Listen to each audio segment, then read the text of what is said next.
Hello everybody. Today we are looking at another riding habit, but this time Regency style, so basically 1910s teens. The riding has been changing quite a lot in that era. We will touch upon it a little bit more when I talk about the saddles, but let's start with the habits and obviously all the undergarments. So as usually, a linen chemise cannot be too long because obviously you will need to sit side so that if the chemise is too long or too narrow you cannot do that. Now normally for later, as you have seen probably in my 1830s video on Amazons, you have long pantaloons. There's really no evidence that they were worn in Regency era, at least we cannot tell from the fashion plates. Whereas in the 30s, and 20s actually as well, it is quite easy to see in the fashion plates that the pantaloons were being worn because ladies very obligingly lived their habits to show decorated petticoats and the legs of the pantaloons. All the Regency stuff, however, that I've seen, nothing of that sort, so we go without pantaloons, we just wear the usual stockings and garters to start with. So I already have my stays on, and these are long stays. It is possible, or even probable, that a woman would be wearing short version of the stays. I'll try to put a picture here, as, I don't know, maybe more comfortable. I find that longer stays at that time, despite the long bust that people say can be, I don't know, uncomfortable, it's fine with me, provide a little bit more support for the back, which is quite useful if you consider spending long hours in a saddle. So long stays it is. There were special models of long stays as well. Let me just put this one on.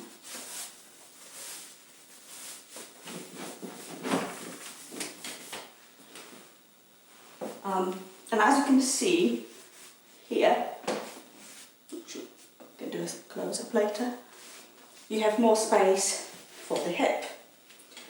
Now, in most cases that would be laced up, so you can see stays with eyelets and lacing, and my first stays were like that, but I found that on a longer ride the lacing was just not very comfortable. It was sort of bunching the chemise in and digging a little bit too much, so no wonder in the later years it was changed into elastic, but at the moment I'm just having it short so it stops at the waist.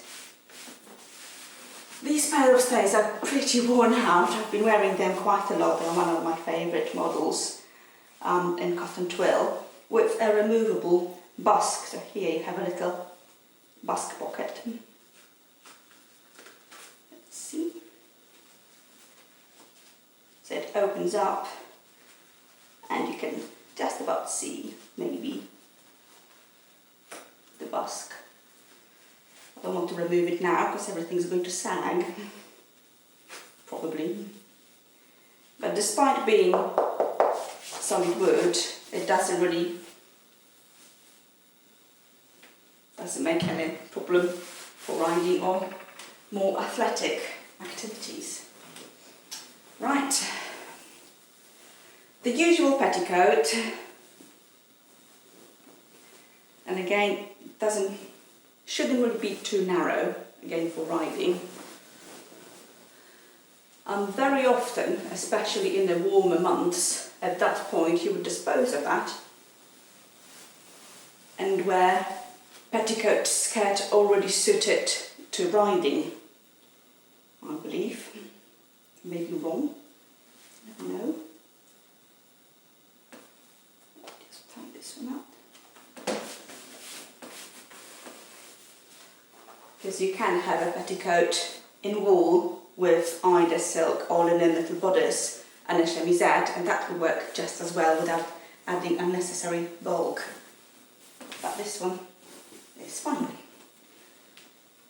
And as I've mentioned, chemisettes or habit shirts. Again, you could see a good example of habit shirt in the 1830s video with this tie, but a huge variety of decorative, it's very tight, of decorative chemisettes and shirts were worn either with stocks or with cravats or with chemisettes pretending to be a stock. That also happened.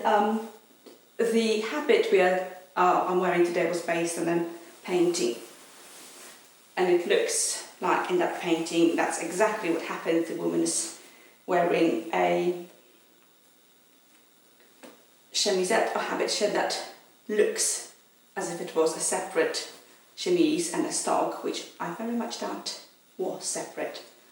I believe there's an original one looking exactly like that. So, but it was really up to you, and it's whatever you prefer. And this can go either inside or outside of the petticoat. So as you can see, it's pretty short, it has a nice frill, and you can either have the frills, this one button, or you can hide them inside if you prefer. I'm not sure yet which I prefer, I'll have a look. Right. I do have a stock of a sort. Let us see. I might just hide it.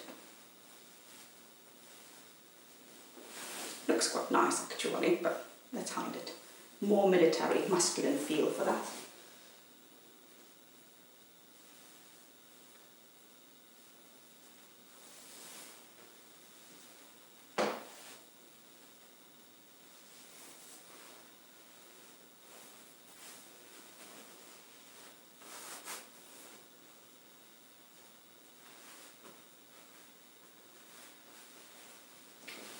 Go twice. Let's go twice.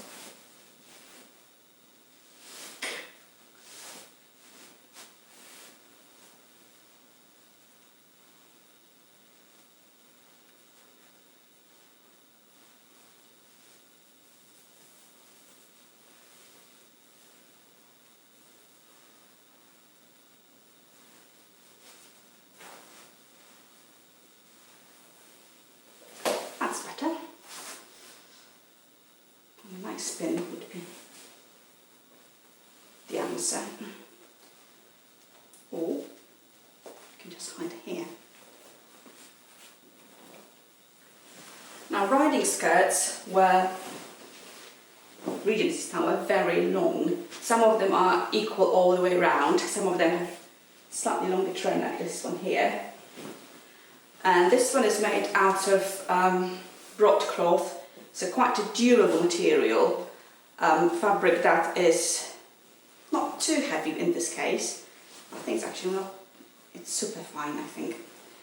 But it doesn't fray at all, which is great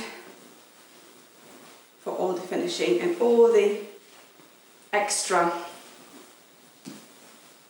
bulk is confined to the back in little cartridge pleats. As I have mentioned before, you can have a little bodice attached to it, or just straps to hang on. When riding skirts were also used as walking attire, which was a good economy, they would have little tabs at the hem and ties, so that you can actually fold the extra length skirt inside and have a nice walking length petticoat. Right.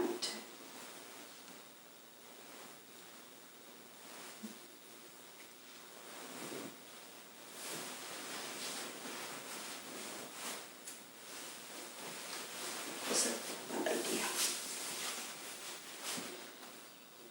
For once I tried to curl my own hair, but you can see why I usually use hair pieces. It's been up for 10 minutes and it's already going off.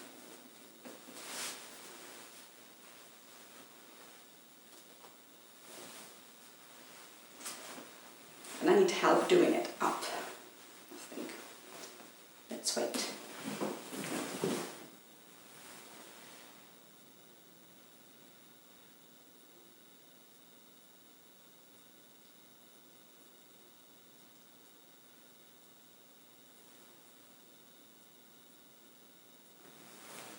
Calling for help.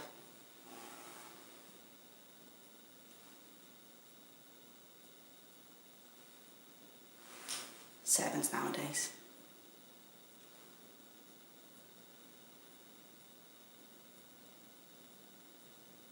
I might have to go to another room.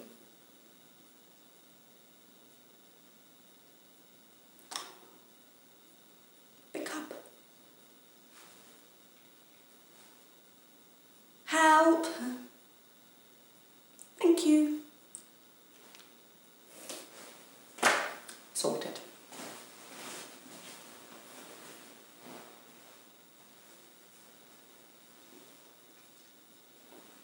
Yeah, the hair already.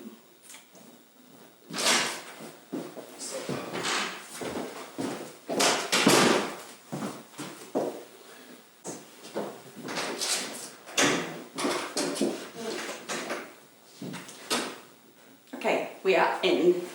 And as you can see, there's a lot of back volume here and a long train.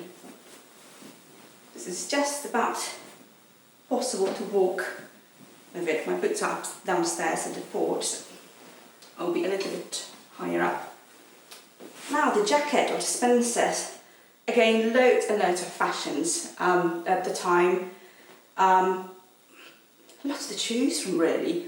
Either the same colour as the skirts or different colours, double-breasted, single-breasted, renegade types.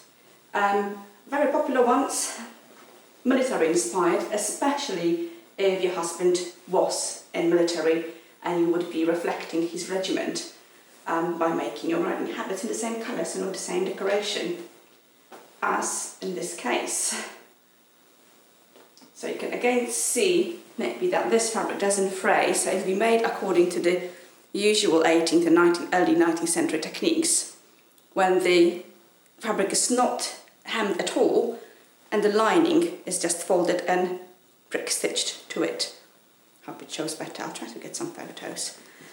This habit, as well as a few others of Regency era that I've made, are going to be in my next book, which is The Equestrian Dressmaker. I think I have about 4 different Regency habits. Can I open it up?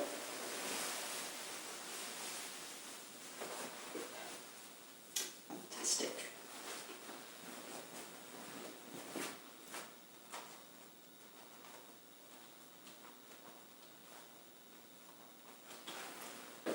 This one closes with buttons.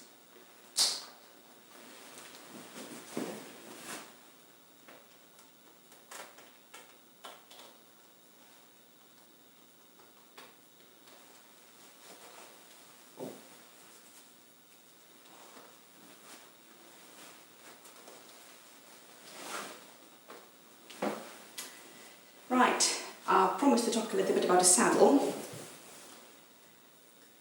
In the beginning of the 19th century, we have still the 2 pommel saddles that are not particularly safe, let's put it bluntly. Again, my favourite science little book, very, very much recommended if you're into the history of equestrian sports for women. But as you can see, a saddle like that. So you just have a hold for one leg. Not the most secure seat. Oh well, the seat's secure maybe, but not very secure if the horse falls. You are basically trapped there. It was okay for walking, for riding and hawking, but basically beginning of 19th century and the end of the 18th century we have the fencing of the countryside, which means fences, which means jumping. Not the best when you cannot really hold on. My goodness, I'm sorry, all the dust here. So women were sort of resorting to possibly tying themselves to the saddles, not the simplest thing to do and not the safest thing to do. Indeed, we do have several illustrations, like this one, showing a strap attaching the lady to the saddle. It says it's because the skirts were flimsy and it was protecting their modesty. I have another one here. I'm not convinced, considering that most serviceable habits are wool or cotton twill, but most wool, they're not flimsy at all. I mean, I've written in this one, the chances of the skirts flinging apart, flinging or up and relieving, and showing my legs, it's really, really slim. And that strap doesn't actually help in that respect. So there you go, different interpretations. That's a beautiful example of a double saddle as well. There you go. Really recommend this book, absolute treasure. So it all changed later when you add the leaping head for jumping, thus securing a very nice and safe seat over defences or ditches or any kind of jumps really for the women. But as it is, if I want to go riding on my Wester Darcy, that's what I'll be wearing with my gloves and a hat. Again, a variety of hats were worn, some soft hats, some barrettes, some top hats like men's hats. This is a little bit later, but the only one I have. Also antique. Hat. Made of beaver or silk. Some were, again, very military caps. I think I have a habit with that. I'll pop a picture here as well. With a czapka rogatywka as an inspiration, or the Hussars styles. Some wore barrettes.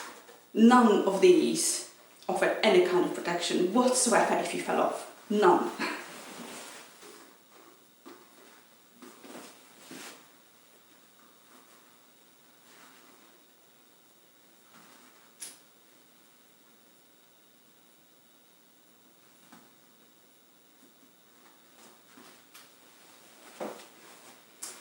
Well, my hair is crap at the moment.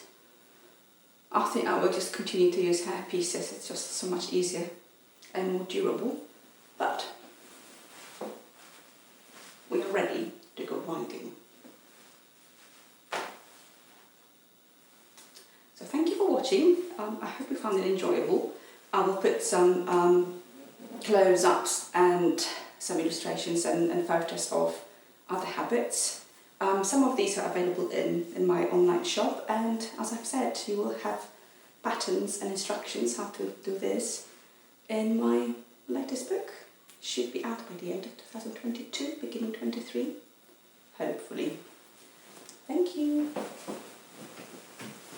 We're shooting the Regency habit. I'm not riding it because the saddle is not rideable really. It's an antique. It's a little bit later than Regency, but it's not really safe. Oh, and Rafa here, who really wants some food, does not really do a side saddle. But it looks pretty, so that's enough.